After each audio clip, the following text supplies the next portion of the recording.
ये क्या बात हुई? कोई पाकिस्तान जिंदाबाद के नारे लगाएगा भारत में, कोई खालिस्तान जिंदाबाद के नारे लगाएगा? अरे भारत हमारा है, एक भारत है, इसके लिए हम प्रयास कर रहे हैं। ये कोई मतलब थोड़े ना हुआ कोई पाकिस्तान जिंदाबाद कहेगा, कोई अफजल गुरु के पीछे चलेगा, कोई भिंडरावाला के पीछे चलेगा। गुरु गोविंद सिंह को अपना आदर्श मानो, उसके पीछे चलो, जिन्होंने हिंदुस्तान के लिए अपने बच्चों तक की बलि दे दी है, उसको अपना उठा ली है। बांग्लादेश तोड़ने का, पाकिस्तान तोड़ने का, हमारे भाई हमारे से दूर हुए, वो आज तक पीड़ा हमारे से सहन नहीं हो रही है। आज जम्मू कश्मीर कागजों में हमारा है, बट उसका 50% हिस्सा है ना दूसरा देश कब्जा रहा है। इसमें है ना, आपको मैं बता दूं, करनाल में, हरियाणा में और देश में इस समय जो माहौल चल रहा है वो अपने आप में आपसी भाईचारे को कहीं ना कहीं प्रभावित ज़रूर कर रहा है। तो उसकी कई झलकियाँ हम करनाल में भी देख चुके हैं पिछले दिनों। तो वहीं आपको बता दें कि करनाल में कुछ दिन पहले एक 12वीं क्लास का जो छात्र है उसके साथ मारपीट की घटना सामने आई है। सोशल नेटवर्किंग पे, इंस्टाग्राम पे आपको बता दें कि खालिस्तान को लेकर कुछ युवकों में आपस में बहस होती है और बहस इतनी बढ़ जाती है कि 12वीं क्लास का जो युवक है उसके ऊपर करनाल में जो है हमला, लाठी डंडों से हमला कर दिया जाता है। जिसके बाद आपको बता दें कि एक समाज के लोग उसके समर्थन में करनाल एसपी से मिलने पहुंचे थे और कहीं ना कहीं उन सब तमाम लोगों के खिलाफ कार्रवाई की मांग करते नजर आ रहे हैं। तो कहीं आपको बता दें कि एक कहीं ना कहीं जो है प्रोटेस्ट का भी जो है बात रखी गई थी, लेकिन आपको बता दें कि प्रोटेस्ट फिलहाल नहीं किया जाएगा। तो वहीं अगर हम बात करें जिन युवकों ने लाठी डंडों से 12वीं क्लास के युवक के साथ हमला उसके ऊपर किया था, उनके खिलाफ कार्रवाई की मांग को लेकर आज तमाम जो लोग हैं वो यहाँ पर पहुंचे। कहीं ना कहीं हमारी भी अपील ज़रूर रहेगी, जिस तरह के हर धर्म में जो है अच्छे लोग भी होते हैं, बुरे भी होते हैं, तो कहीं ना कहीं आपसी भाईचारा जो खराब करने वाले लोग हैं उनसे हमें बचने की ज़रूरत है। उनसे बचने के साथ साथ उनकी पहचान करने की ज़रूरत है जो भाईचारा खराब करते हैं, आपसी प्रेम प्यार खराब करते हैं। क्योंकि पिछले कुछ दिनों से लगातार इस तरह की जो घटनाएं हैं वो लगातार सामने आ रही हैं। तो हमारी आप सभी से अपील, जितने भी लोग इस वीडियो को देखें इसे शेयर भी ज़रूर कीजिए। और तमाम जो लोग यहाँ पर पहुँचे हैं आज करनाल एसपी से मिलने, क्या कुछ उनका कहना है देखिए तस्वीरें। उनको बुला करके पुलिस के हवाले देना चाहिए और कड़ी कार्रवाई करानी चाहिए। ये तो है भाईचारे की मिसाइल। और जो ये लोग ये सोचते रहे कि पहल उसने की है और इसने खालिस्तान के लिए, देश है ना अखंड भारत है, इसमें ना तो खालिस्तान है ना इसमें जो भी छोटा मोटा देश अपना तोड़ने की बात करते हैं वो नहीं है।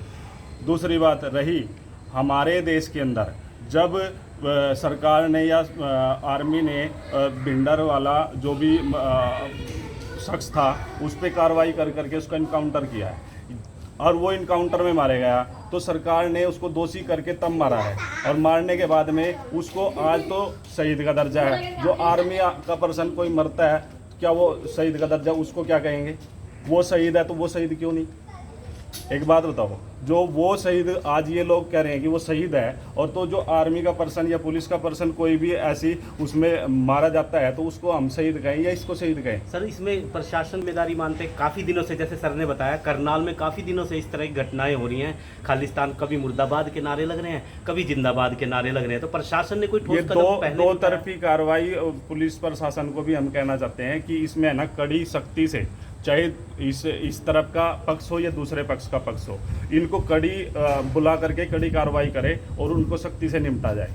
हम यही कामना करते हैं पुलिस प्रशासन से कि ये इन पे कड़ी धाराएं लगा करके इनको अंदर करे और इस समाज के अंदर भाईचारा बनाने की एक मिसाइल दे। क्या नाम आपका? चंद्रशेखर पंडे।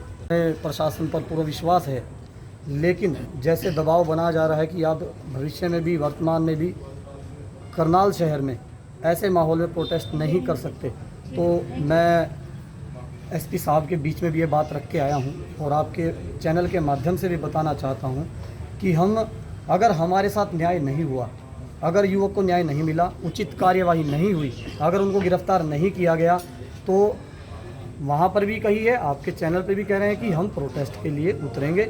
हम अपनी मांगों को लेकर हम सड़कों पर आएंगे और कानून के दायरे में रहकर, जो अनुशासन पूर्वक जो प्रोटेस्ट किया जाता है, उस प्रोटेस्ट के साथ हम अपनी मांगों को लेकर सड़कों पर उतरेंगे।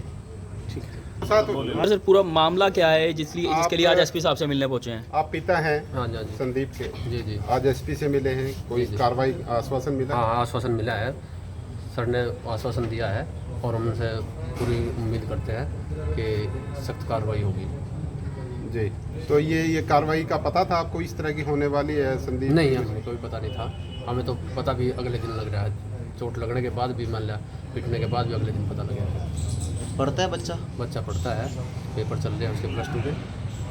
नॉन मेडिकल का स्टूडेंट नॉन मेडिकल का स्टूडेंट है, उसने हमको बताया भी नहीं है घर की वजह तो से। सर आप मानते हैं जैसे मोबाइल पे इंस्टाग्राम पे बहस हुई, बेटे ने भी बताया कि उनसे बहस हुई है, जी जी प्रश्न उत्तर हुए उनसे भी, वो कुछ बोल रहे, इन्होंने भी क्या इस तरह की मोबाइल पे घटनाएं नहीं घटनी चाहिए? गलत है जी। देखो, वो बच्चा है, वो पढ़ने वाला एक बच्चा है, मिनट। ऐसा नहीं होना चाहिए। पढ़ने वाले बच्चे को ऐसा नहीं करना चाहिए। एक चीज़ मैं कहना चाहूँगा, जो ये घटना हुई है आप कह रहे हो इंस्टाग्राम से चली है, हमारा बच्चा दोषी है या हमें पता है उसने ये गतिविधि इस तरह नहीं करनी है। हम डांटने के पक्षधर जब होंगे जब वो पोस्ट हो और हम वो कमेंट पढ़ें। ये वो पोस्ट को डिलीट किसने किया? या तो उनमें कमी है तो डिलीट कर दिया ना उन लोगों ने। उन्हें डिलीट नहीं करना था, उन्हें ना मुख्य आदमी को बुलाना था और वो पक्ष रखना था अपना, और उन्हें ये तो नहीं दिया ना कानून वो हाथ में ले ले रहे इस तरह। जो वो वीडियो ना बनती तो वे मैं आपके माध्यम से कह रहा हूँ मैं पकड़े भी नहीं जाते, ना कोई कार्रवाई होती। ऐसे अनेक घटनाएं होती रही सर हैं। पोस्ट की अगर बात की जाए तो पिछले दिनों चुंडीपुर से काफिला चला था, परशुराम के नारे लग रहे, खालिस्तान मुर्दाबाद के नारे लग रहे थे, हाँ। और प्रशासन को पता इस बारे में, और जो इन्होंने प्रदर्शन किया, बेशक पोस्ट डिलीट मोबाइल से कर दी, लेकिन पूरे प्रशासन को तो पहले से पता है। हम एक बात कह रहे हैं जो वहां से चली है, रैली निकालना खालिस्तान मुर्दाबाद का क्या नारा निकालना वो गलत थोड़ी ना है। क्या समझ वो एक बात बताओ, क्या हमारा देश खालिस्तान अखंड तो भारत। ये हो गया ना, वो खालिस्तान की मांग कर रहे हैं। अब खालिस्तान जिंदाबाद के नारे क्यों लगाओ? अब गुरु गोविंद सिंह जिंदाबाद के नारे लगाओ, भिंडरावाला मुर्दाबाद के नारे लगाओ, भारत अखंडता के नारे लगाओ। आप ये क्या बात हुई? कोई पाकिस्तान जिंदाबाद के नारे लगाएगा भारत में, कोई खालिस्तान जिंदाबाद के नारे लगाएगा? अरे भारत हमारा है, एक भारत है, इसके लिए हम प्रयास कर रहे हैं। ये कोई मतलब थोड़े ना हुआ कोई पाकिस्तान जिंदाबाद कहेगा, कोई अफजल गुरु के पीछे चलेगा, कोई भिंडरावाला के पीछे चलेगा। गुरु गोविंद सिंह को अपना आदर्श मानो, उसके पीछे चलो, जिन्होंने हिंदुस्तान के लिए अपने बच्चों तक की बलि दे दी है, उसको अपना के पीछे चलेंगे। ये कोई नहीं चले। कानून एक है भारत का और उसके अनुसार सभी को चलना पड़ेगा। सरदार भगत सिंह को मानो। और अखंड भारत के लिए इसमें अनेक क्रांतिकारी अनेक महापुरुषों ने बलिदान दिया है। इस पग भूमि को अखंड ना होने के कारण अखंड बनाने के लिए है ना, हमें भी ये अपना कर्तव्य प्रत्येक आदमी का बनता है। मैं और मेरे बच्चे तक हम सीमित नहीं है। ये मातृभूमि की रक्षा करना भी हमारा प्रत्येक का कर्तव्य है। हमने बहुत हानि उठा ली है, बांग्लादेश तोड़ने का, पाकिस्तान तोड़ने का। हमारे भाई हमारे से दूर हुए, वो आज तक पीड़ा हमारे से सहन नहीं हो रही है। आज जम्मू कश्मीर कागजों में हमारा है, बट उसका 50% हिस्सा है ना दूसरा देश कब्जा रहा है। इसमें है ना, आपको मैं बता दूं, गांव में जाकर के देखिए, एक डोल के ऊपर है ना हत्या तक हो जाती है, एक डोल कटने के ऊपर 1 फुट की जगह। और हमारा तो इस देश के टुकड़ा है ना इतने हुए हैं, तो ये पीड़ा तो आप ये देखो कि देशभक्त जो होगा ना उसको ही पता होगा ये पीड़ा कितनी है, जब हम अपनी मातृभूमि से इतना प्यार करते हैं और इस पीड़ा को भी हम कह ना पाए। सरकार को सोल्यूशन के लिए सुझाव, भारत में और वर्ल्ड में नासा भी या मतलब जो रिसर्च सेंटर है दुनिया का, वो डायनासोर पर रिसर्च कर रहा है जो 6 करोड़ साल पहले हुए। भारत में भी हिसार में जो राखी घड़ी है वहाँ पर 6 से 7 हज़ार साल पहले का इतिहास खंगाला गया, वहाँ से कंकाल निकाले गए और बताया गया भी इस तरह के मानव, इस तरह के उपकरण उस समय थे।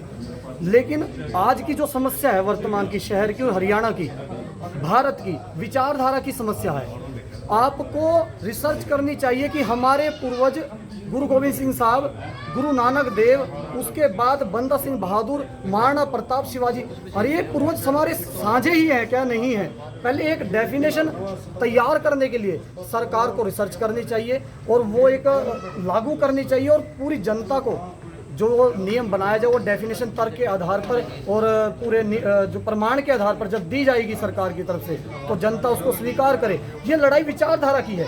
अलग अलग विचार जो बीच में डाल दिए गए, परोस दिए गए हैं किसी षड्यंत्र के तहत, उसको निकालने की जिम्मेवारी सरकार की बनती है। सरकार प्रशासन को कहे कि इस तरह का कोई व्यवस्था बनाए और रिसर्च करके हमारे पूर्वजों के बारे में जो हमारे बीच में शंकाएं पैदा हो गई हैं, हमारे साझा पूर्वज हैं। हमारे ज़्यादातर हिंदू गुरुद्वारा जाते हैं, गुरुद्वारा वाले देवी मंदिर जाते हैं। ये कुछ समय पहले ही कुछ बीच में बीज बोया गया, और वो बीज बोने वाले जो भी षड्यंत्रकारी हैं उनका पर्दाफाश होना चाहिए और हमारे पूर्वजों के बारे में एक जो प्रमाणिक परिभाषा प्रशासन और सरकार की तरफ से देनी चाहिए, जिससे ये विचारधारा का जो टकराव है वो खत्म हो।